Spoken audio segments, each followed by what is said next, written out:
ইনশাআল্লাহ। এবং আমার বিশ্বাস যারা শহীদ পরিবার তারা কোনোদিনও দিব না, তারা কোনোদিনও দিবে না। এই কারণে দিবে না, তারা প্রায়োরিটি বেসিস হাসিনার বিচার চেয়েছে।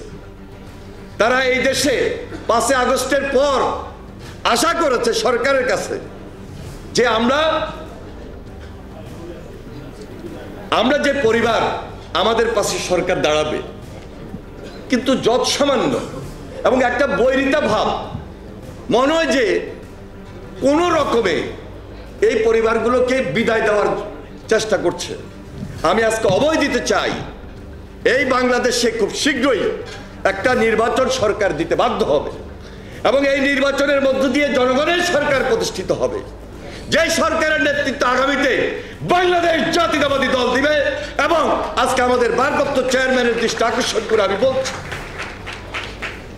আমাদের মধ্যে কোনো বৈরিতা থাকবে না।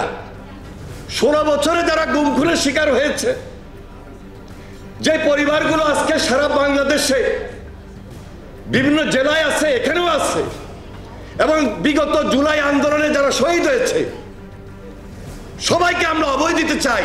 প্রত্যেকটা পরিবারের পাশে তারেক রহমান আছে এবং থাকবে, বিএনপি আছে এবং থাকবে, এবং আমরা বিএনপি পরিবার এই দায়িত্বটুকু গ্রহণ করবে ইনশাআল্লাহ।